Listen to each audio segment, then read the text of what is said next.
Hello, good day mga boss. Joy ulit ng DIY Grips. So, ngayon ginagawa ko yung eyelid nung Honda Click. Yan, so kung mapapansin nyo yun. Tapos ito, yung kilay, hindi ko pa tinatabas kasi. So, kaya hindi ko pa nakakabit dito.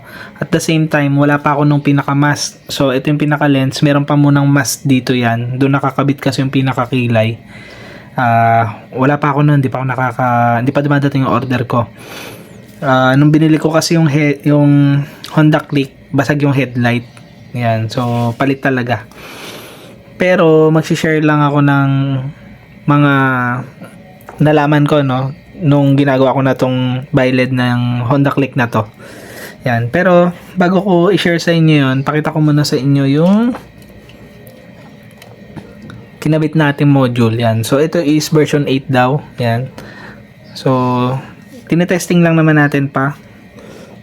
Pero hindi pa ito yung final wiring yan. So gagawin natin disocket yan.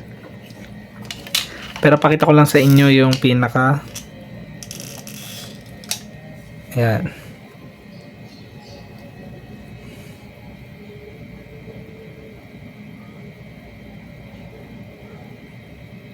So okay naman siya, working naman siya.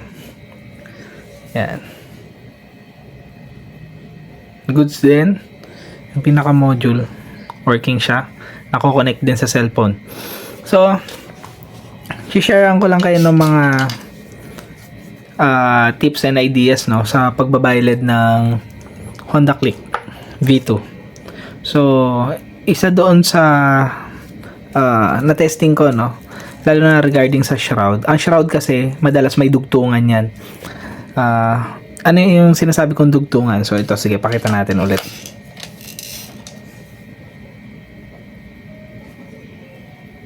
Ayan kung mapapansin nyo, parang may putol dito bago bumabalik-balik. Ibig sabihin, dito nagsimula yung pinaka-ilaw, dito natapos yung pinaka-LED kasi niyan, may putol talaga.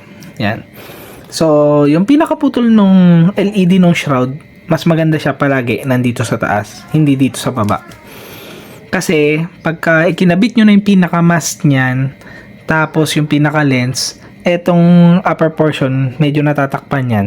So hindi halata yung pinaka-putol. Unlike kung ito yung pinaka-putol nung LED light natin, LED strip kasi yan isang mahaba yan. Kung ang putol nyo is nandito sa baba, kumbaga dito, yung pinakagapang niya papunta dito, halatang halata yan. Makikita yung pinakaputol. So mas maganda nandun na lang sa taas, tapos medyo nakokobera ng pinakamask. Isa yon. So regarding naman doon sa pagtatidy ng wire, ito papakita ko sa inyo. Ayan.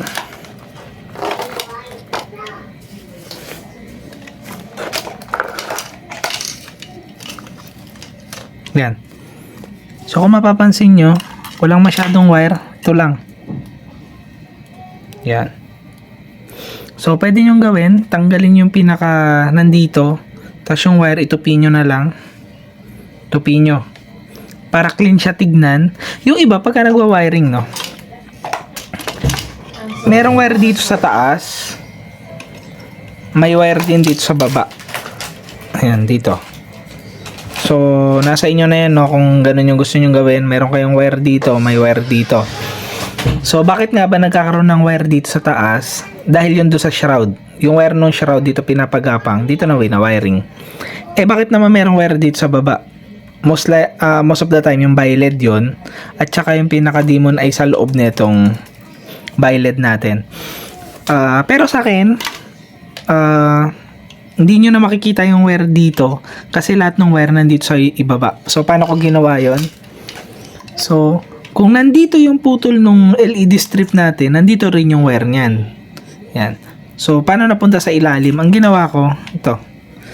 Yan pinagapang ko lang sa gilid para mapunta na sa ilalim. Yan. Gapang sa ilalim. Yan. Dito yan. Ayan na. Ito yung sa shroud, yan. Ito tong colorful na yan. Ayun, dun yan sa may demon eye. Yan, yung LED do sa loob. So lahat sila ngayon nandito na sa baba. Tapos yan, Pinagapang na lang natin dito. Ang ginawa ko, nagbutas ako para makapag-zip tie. Yan. So, kayo nang bahala, no, kung nadudumihan pa rin kayo sa ganyang setup. O okay na rin sa inyo yan. Yan.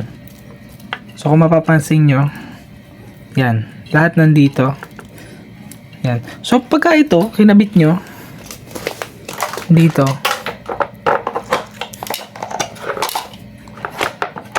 yan. Ganyan yung itsura niyan. So, pagka sinipat nyo yung sa may ibabaw, wala kayong makikitang wire. Yan, o.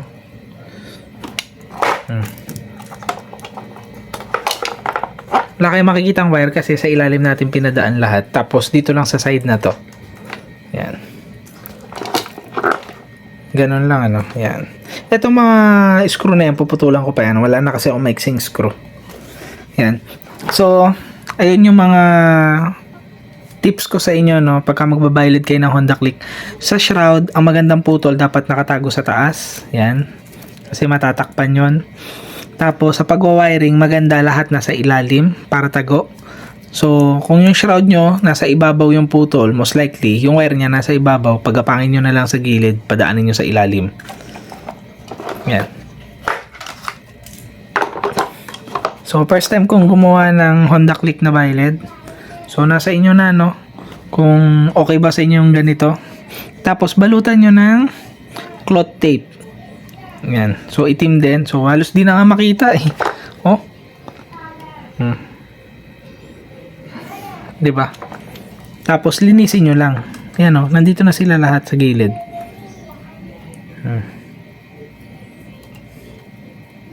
Yan.